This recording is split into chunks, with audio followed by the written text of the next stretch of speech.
Welcome to the Rad Conversations podcast. Welcome back to another episode of Rad Conversations. This week we have Tricia Orbe with us again, and she has a YouTube channel, Cosmic Shaman. And we have another great conversation together. We talk about everything from her doing Reiki sessions, to her doing her first house blessing, to her doing remote viewing as she's driving down the highway.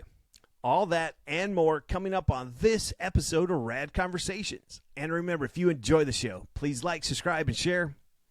All right, let's dive in.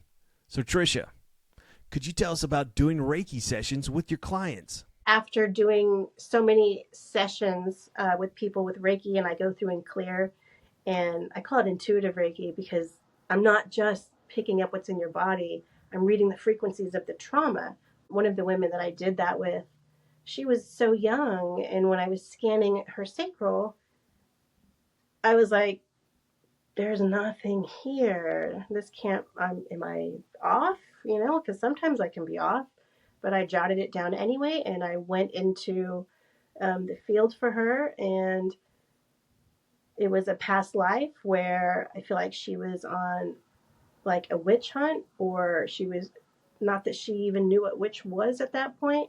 She just knew that she was being identified that way, and she was running, and she was scared, and she was being chased by, like, I say dogs because that's what the same thing. It could have been wolves, it could have been anything, and they ripped her apart from there.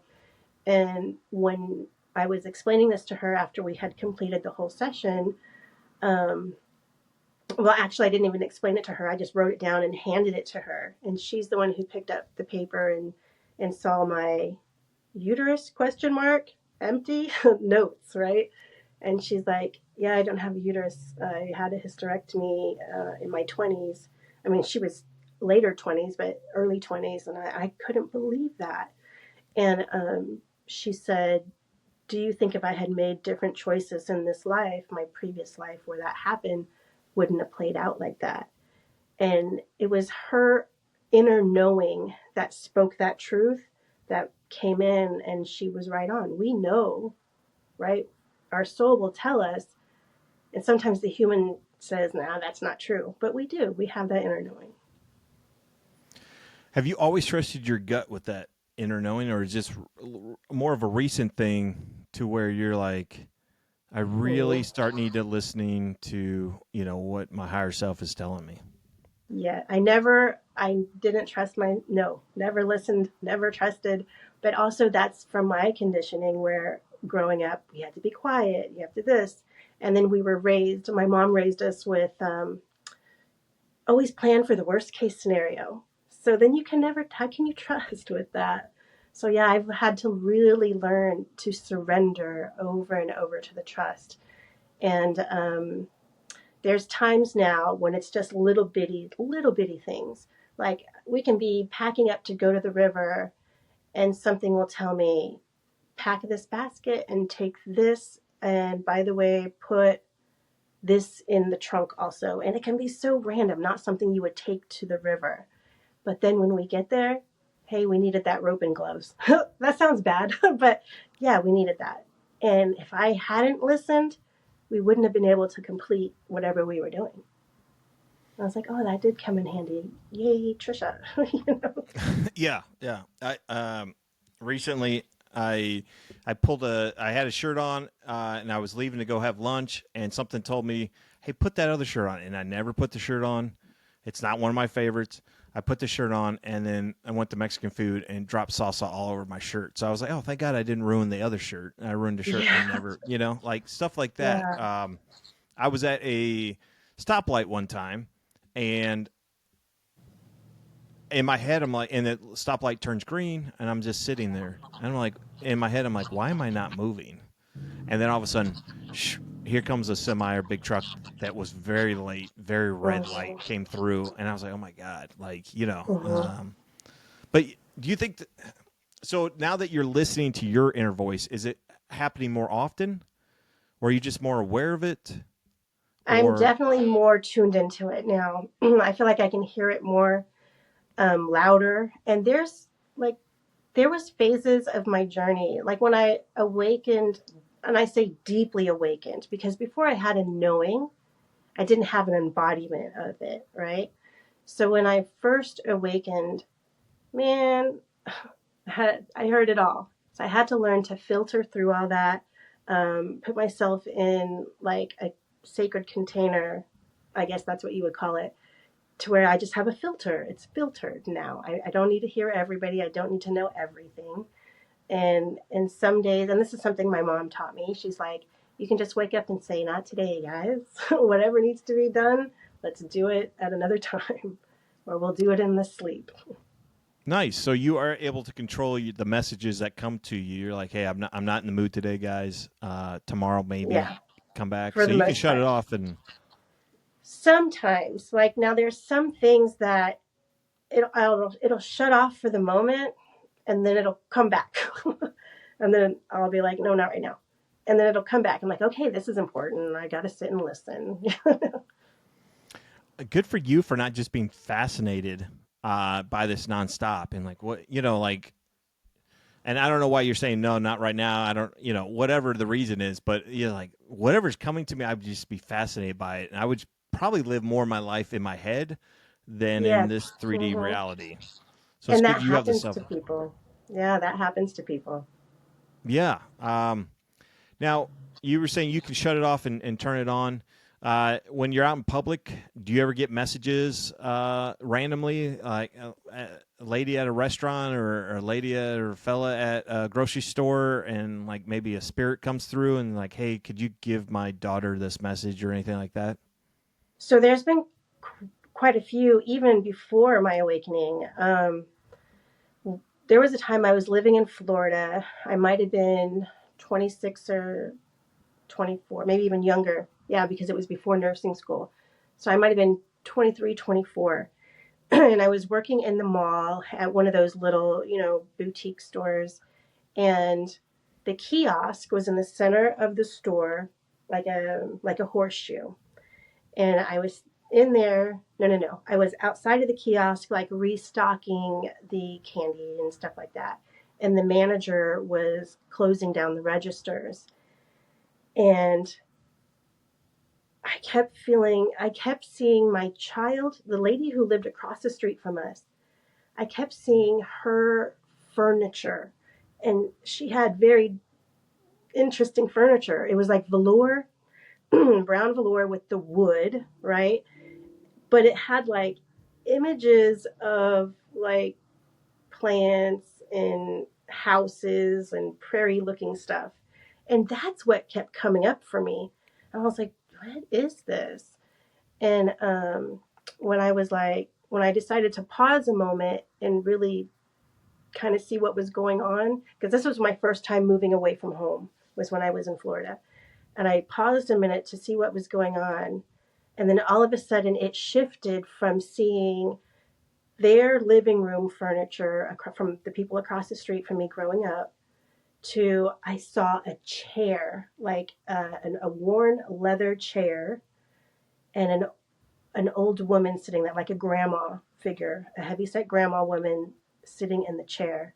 And I looked up at my manager at the time, and she resembled this woman, like she had features of this woman, like it could have been related to her. And so when I said, I think I need to talk to her about that, the lights above us flickered. And Wow. and she said, "Uh-oh, somebody's here." And her saying that was my invitation to be like, "Okay, I got to talk to you about something. Do you believe in, reincarnation and ghosts?" I called it ghosts. And she's like, "Yeah, why?" I said, I'm just going to tell you what I'm seeing right now." And I described the furniture first because that was the first big thing that came in. And then I told her, but it turned into a chair and a woman. And she said, "Stop right there." She goes, "That is my grandma. That's my grandma's chair. That is my grandma." And I came back from the doctor last week. I have a growth and I've been freaking out, and I have been praying to my grandma because that's who raised me. And she goes, Wow. "So thank you for whatever." She goes, "You don't have to say any more. All I said was I need a sign that you hear me and I'm going to be okay." So I was like, okay, there we go. Wow. Wow. Uh, Did you get a raise? No, I didn't. Wow. So is that your first time telling somebody outside your inner circle about your abilities? Mm-hmm. So Yes. that's awesome that went very well for you and didn't Yeah. like shut you down. That, it probably prompted you to keep speaking. Did that manager come up to you again and like any other messages? Like I'd be bugging you every day. So what she approached me a little bit later, maybe I don't know how much longer later. And she said, "Do you do house blessings? Do you go around the house?" She goes, "I feel like we have a ghost or something." And I was like, "I actually know how to do that. Let me call my mom," because that's something my mom was doing. And I said, "Let me call my mom and then I'll come over." Now, I didn't know what my mom received. I didn't know how my mom, transmitted everything. All I knew was, she took her sage, she brought her Florida water, she brought her feathers, and she would go around and bless the house. That's all visually that I would see my mom do. I didn't know the inner work she was doing. So I called her and I was like, "Okay, what do I need to do? I'm going to go do this for this lady." And she's like, "All right, and just do this and just do that." Well, she didn't tell me what I was going to be receiving. And the moment I go in and I start scanning through, like I always start at the door and then I started going through. And when I saw the pictures of her partner, and her children up on the wall, and I was clearing that, I said, "Oh, I felt something with the kids." And so I just kept going and kept going. And there was a part in her where their laundry room was.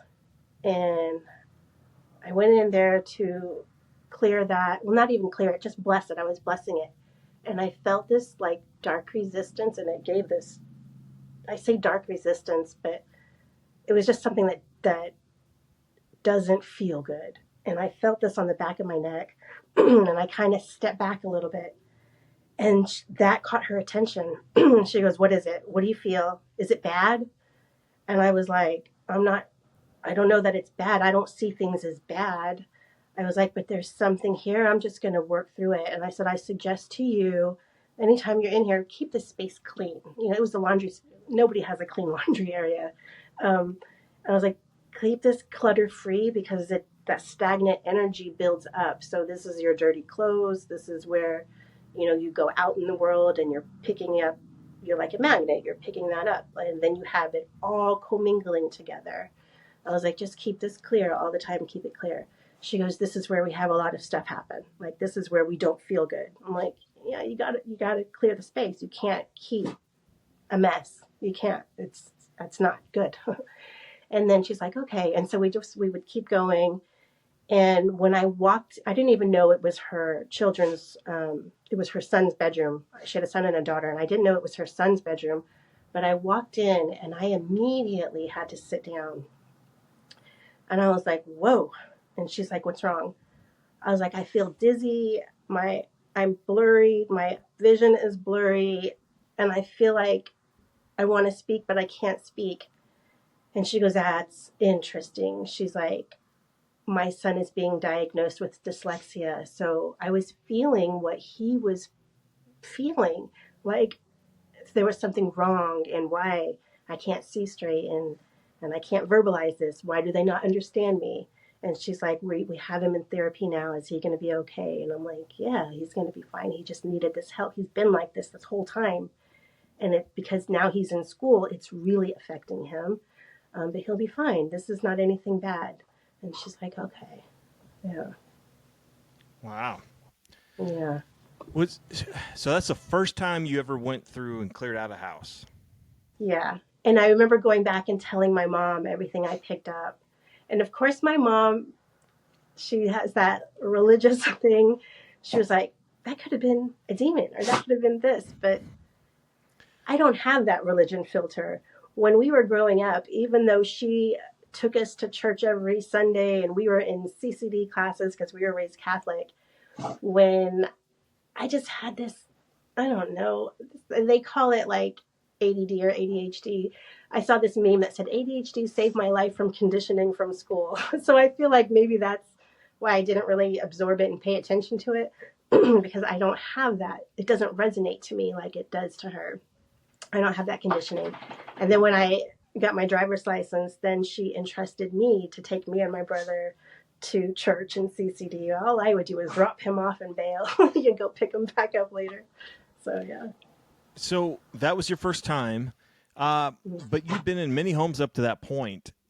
Did you not feel presence in those homes, or you just did not turn it on? I didn't put the intention. I didn't have the intention to receive it. And I'm somebody I've learned I am very rooted into this earth. I am very connected to the earth, and it is opening up to this side of the world and the quantum, that's what I didn't have that as strong growing up because I was so earthly. Does that make sense?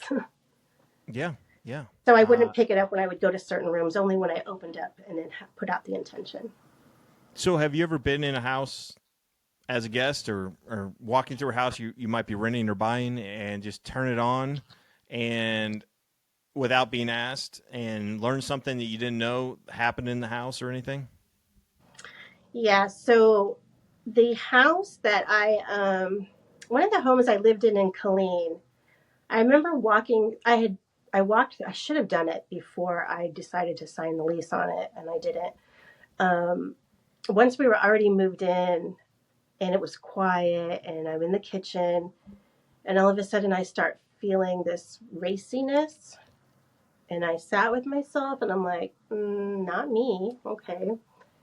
And then I would just pick up screaming and fighting and like abuse, like the trauma imprints into the home. So I was like, oh, they fought a lot in this house.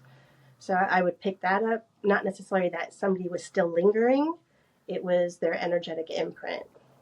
Wow. So you could feel that all throughout the house or certain rooms? It was mainly in the kitchen. It was a large kitchen. It was mainly in the kitchen. And now my youngest daughter might have been 9 or 10 at that time. And she's picked stuff up since she's been like walking and talking. She's always told us, hey, there's a little girl at the window and there's this. And my mom would encourage it and my mom would ask questions and my mom would do this and that. So I remembered when I felt the fighting, I would go to my daughter in her room and I was like, hey, do you feel anything or do you see anything? And she would lay down and she would look. She goes, yeah. And that's the first time I ever asked her. I was like, you do? And she goes, yeah, there's a boy right here. What? She goes, yeah, it's a little teenage boy. He's right there. And I said, well, what do you see? She goes, tune in, Mom. And so I just laid there. But at that point, I was seeing energy as colors. And so what I saw was blue. I saw blue. So for me, that is not only an indigo soul, but it's something to do with the voice and something to do with speaking. So that energy wanted to relay a message. It wanted to say something. And I was like, wow, this is really interesting. This is really cool. And I said, how long have you seen this? She goes, always. She goes, that's why I changed my clothes in the closet. I was like, what? Oh, wow. She's like, so like her privacy is still, even though I hear that there's nothing going on with stuff like that, but she's like, that's why I changed in the closet. And so I called, I always went back to my mom. So did you know Olivia can see stuff? And she's like, well, come visit. I was like, okay. And so I drive down to San Antonio and my niece, my sister's daughter is the same. She's also the same. And hers picked up in school. So they live in Cibolo, and I can't remember the name of the school she went to, but she said she told my sister, that she was walking down the hallway and she looks down the hallway and she saw hanging bodies, like bodies just hanging. Wow. And then when she looked again, she didn't see it. And then when she was in class, she would see like people who had been hung, and like she sees it a lot. She sees that a lot, apparitions, I guess they call it. And in her home, they live in a new build, well, it was new then, a new build community, not too far from the elementary school there where she was going to school. And in her bedroom, she would be awakened by horses stampeding through her room. She would see a Wow. stampede of horses go through her room. So yeah. Mm-hmm. Wow. Wow. Wow. Yeah. So, Oh, but I brought up the story with my niece to say when we drove to San Antonio, I took Olivia there, and my niece Erica was there. We all, and my mom, we all kind of got on the bed, and we were like, okay, because my mom's brother had passed away, and she was too upset, to try to tap into and feel anything or check on him. That's kind of what she does whenever a family member passes. Is there any messages? Is there anything that needs to be said? And she was too upset, so she was relying on her grandchildren. She was like, okay, let's all kind of come together. And they were like, yeah, Grandma, there's a big pink orb around you, and there's a big, right here. And the interesting thing was when I went in to tap in, I saw the same thing. And my niece taps in. She's like, yeah, I see it too. And then I was like, oh my goodness. But because all of us were together, a bunch of them came in colored. And I was like, wow. wow. Wow. Wow. So, how long did that last that you saw all these orbs together? They just kept coming. They just kept and going all over the place. It lasted until we disconnected. You're a stronger lady than me because I would just go, let's go back. Like, hey, it's Sunday afternoon. Let's go all lay on a bed and make all the orbs appear. Have you guys Yeah. done that since? Yes, I would do that with my daughter afterwards. And so we do tap in. My son is the same way. My oldest son is the same way. Um, and when we do practices like that. And I can remember, now he's really good at remote viewing as well. And we were driving to San Antonio, and I was like, you know what, guys, let's practice. This was when I had started being in that soul group, that PSYOP group. And I was like, let's practice some things. And I was like, let's practice going somewhere else and viewing. And then let's pick up where we are in the car. Let's do that. Wait, you're And driving so, and remote viewing at the same time. Nice. yeah. Well, we were Nice. hiding our energy throughout the car. And so my son was like, okay, I'll go first. And I was like, I couldn't pick it up. And my daughter right away, she's like, you're not even in the car, Isaac. Come on. And he started laughing. He goes, no, I'm sitting on top of the hood. I was like, I didn't even pick that up. Yeah. Wow. So, so many questions. So you can remote view. You can do two things at one time: drive a car and remote view. Well, I don't call that remote viewing. I just call that I'm holding space for myself here, and in my mind's eye, I'm doing other things. Yeah. Yeah, because I think we're all capable of doing multiple things at one time, Mm-hmm. especially when we enter that kind of realm. So Mm-hmm. I'm sure while you were driving down 35, going 75 miles an hour, you hit every turn signal and hit every brake and everything else. So, your son can remote view, and your daughter can remote view, or just sense. She can Well, she can see things, and she sees. I, and I've talked to some people to see what it is because I don't see these things that she sees. She can see literal. I don't know if it's vortexes in the skylines. She'll see and I'll ask her. It's like, Olivia, do you see one right now? Like when we're together? She's like, yes, Mom. I see them all the time. Yes, they're always there. and what's a vortex? What's your daughter actually seeing? Well, what she sees is, and it's purple. These are her words, purple and teal, like bubbles, and it's an opening, and it's just bubbling, bubbling, bubbling, Wow. purple and teal. Wow. So are they vortexes / portals? That's what it could be. She doesn't have the verbiage to put to it, and I don't see what she sees. I've had her sit down and draw it or paint it, and that's what she does. It's circular, so it could be a wormhole, it could be a portal. Wow. Wow. My hat's off to you guys for even living normal lives, because I would just lock the door and stay in the room and order pizza and live in this reality that you guys are that you have access to, because it's got to be way more fascinating than the everyday day-to-day life things that we have And to go it's through. normal to me. It's like I can sit here and talk about it, and I didn't know. Not everybody was raised this way. Not everybody, but again, my mom would say we don't talk about it, But I didn't know. And there was a time Olivia and I were driving to San Antonio, and my son called, and we put it on speakerphone, and we're talking to him, and then I was like, Isaac, I just got the worst tooth pain. Like, I don't know what it is. And Olivia's like, me too. And he goes, yeah, my tooth is hurting. It's really, really bad. I think I need a root canal. I was like, I need to hang up with you because, no, this hurts. And she's like, Mom, hang up. Because we were both picking it up. And I was like, that's the first time that had happened. And somebody else was in the car with me, and let alone it be my daughter. And she felt it too. But that was intense pain, intense. Thanks for watching the show today, folks. And if you enjoyed it, please like, comment, and share. And like always, stay rad.